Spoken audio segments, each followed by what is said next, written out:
korupsi dilakukan secara sistematis dan kolektif.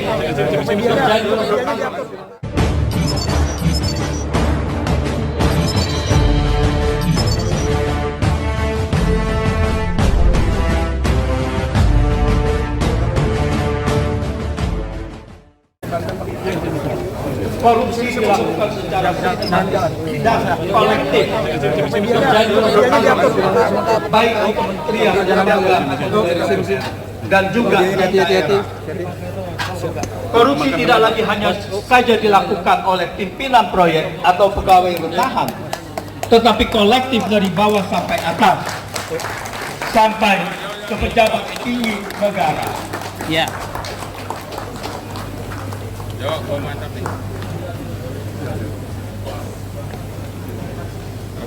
Oke. Yuk, bener. Siap. Oke. Ya.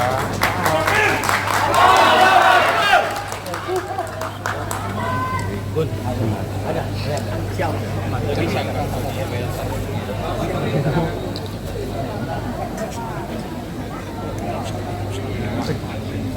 Izin Pak Jenderal, seperti yang terjadi juga di Kementerian Keuangan atau di Kementerian Kominfo. Asosiasi Menyelamatkan Indonesia.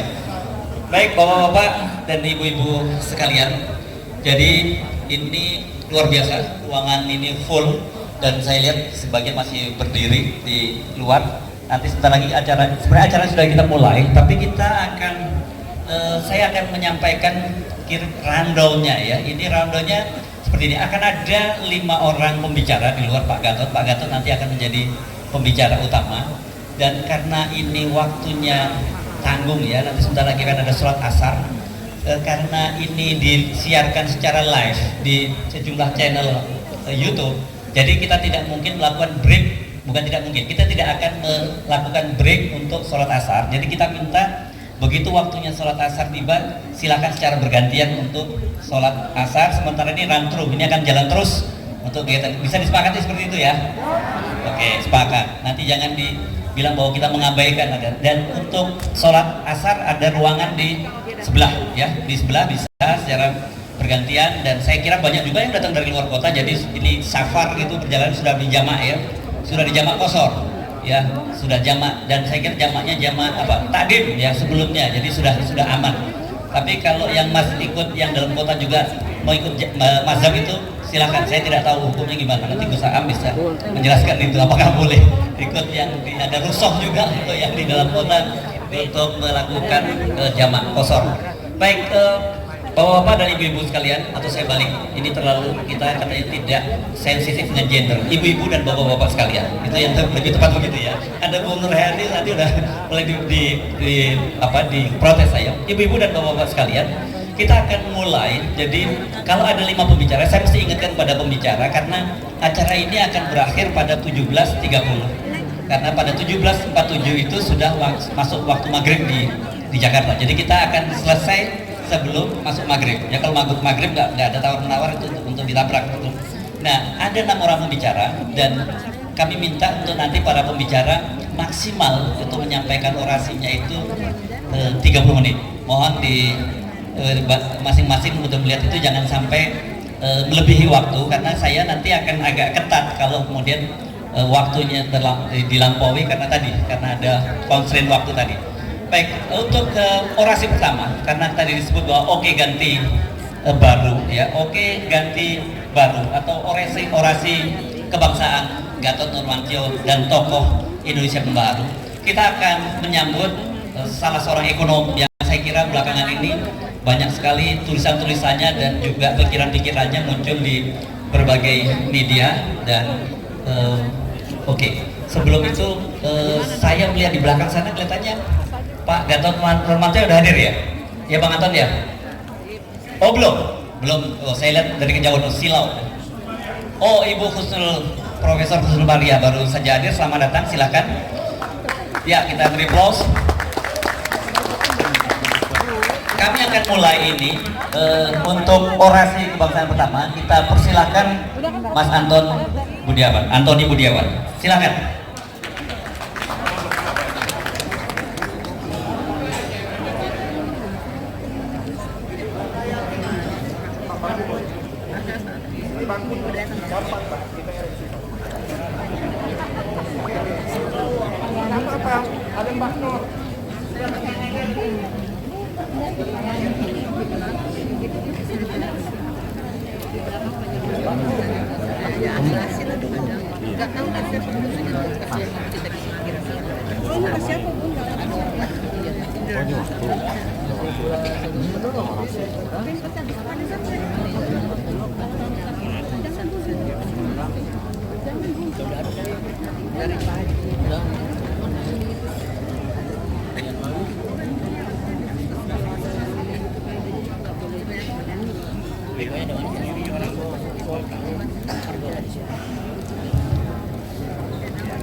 Selamat siang, salam sejahtera bagi kita semua. Untuk mempersingkat waktu saya langsung saja, saya membawakan tulisan ini dengan judul "Oke ganti, sukarela atau dipaksa".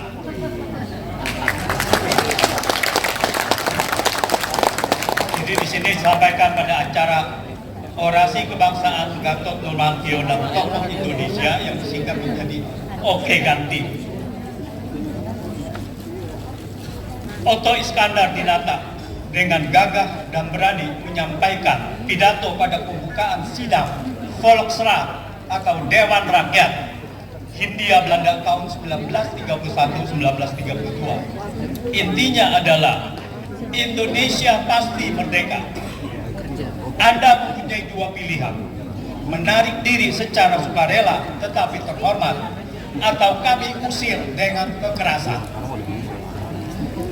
Banyak orang mengatakan tanpa adanya paksaan atau kekerasan, Anda tidak mungkin melepaskan Indonesia. Tetapi biarpun banyak sekali yang mengatakan demikian, saya percaya bahwa suatu waktu bila sudah tiba saatnya, Anda tentu akan melepaskan Indonesia demi keselamatan Anda. Saya menggunakan kata Anda karena apa yang dikatakan oleh Otto Iskandar Dinata dalam pidatonya di depan Volksraad berlaku universal, berlaku bagi pemerintah yang berperilaku seperti penjajah terhadap rakyatnya dengan menghisap keringat dan darah rakyat dan memiskinkan rakyat untuk kepentingan para kroni kapitalisnya. Tingkat kemiskinan selama periode 2014-2022 hanya turun 1,39%. Padahal utang pemerintah naik pesat mencapai 196% dalam kurun waktu tersebut, yaitu dari 2.609 triliun menjadi 7.734 triliun atau naik 5.152 triliun. Oleh karena itu, rakyat lantas bertanya dan menggugat, untuk apa penambahan utang pemerintah sebesar itu karena tidak memberi manfaat kepada mayoritas rakyat Indonesia. Untuk periode 2019-2022, tingkat kemiskinan bahkan naik 0,35%. Di tengah kenaikan utang pemerintah sebesar 62% dari 4.785 triliun menjadi 7.734 triliun atau naik 2.949 triliun. Sedangkan pendapatan negara untuk periode tersebut juga naik 34% dari 1.961 triliun menjadi 2.626 triliun atau naik 665 triliun. Ironi, pendapatan negara naik, utang pemerintah naik, tetapi jumlah rakyat miskin juga bertambah banyak. Di lain sisi, defisit APBN 2022 sudah dianggarkan 868 triliun, tetapi realisasi defisit hanya 464 triliun, jauh lebih rendah dari anggaran. Sedangkan penarikan utang dan sisa lebih anggaran yang tidak digunakan untuk belanja negara mencapai 119 triliun. Kebijakan fiskal seperti ini secara terang-terangan bertentangan dengan kepentingan rakyat dan memiskinkan rakyat. Lebih buruk lagi, pemerintah terlihat jelas mementingkan BUMN daripada rakyatnya. Pemerintah sempat menarik utang 105 triliun pada 2022 untuk penyertaan modal negara di BUMN. Sedangkan rakyat dibebani kenaikan pajak dan harga BBM. Meskipun pemerintah selama ini sudah menambah penyertaan modal negara dalam jumlah sangat besar, mencapai ratusan triliun rupiah, tetapi masih banyak pengusaha dan kontraktor kecil yang tidak dibayar oleh BUMN. Mereka menjadi bangkrut. Belum lama ini, ada yang datang ke DPR mengatakan sudah bertahun-tahun tagihannya tidak dibayar oleh salah satu BUMN karya.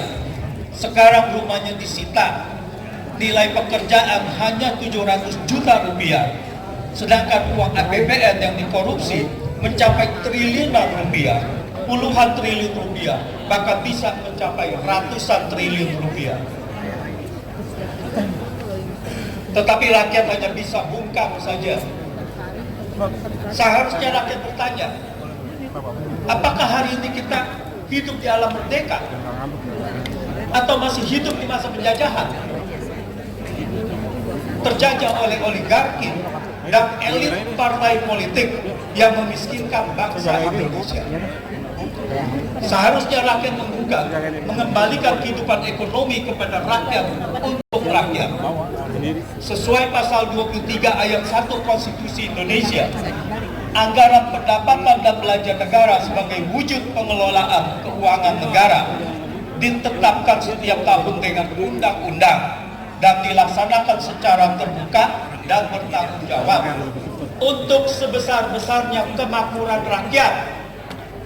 Sekarang ini, anggaran pendapatan belanja negara tidak dilaksanakan secara terbuka dan bertanggung jawab.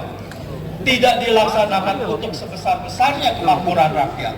Artinya pelaksanaan APBN melanggar konstitusi. Karena APBN terbukti dikorupsi oleh para pejabat, oleh oknum partai politik untuk kepentingan politiknya yang terbukti membuat rakyat menderita dan miskin, dan untuk mempertahankan kekuasaannya.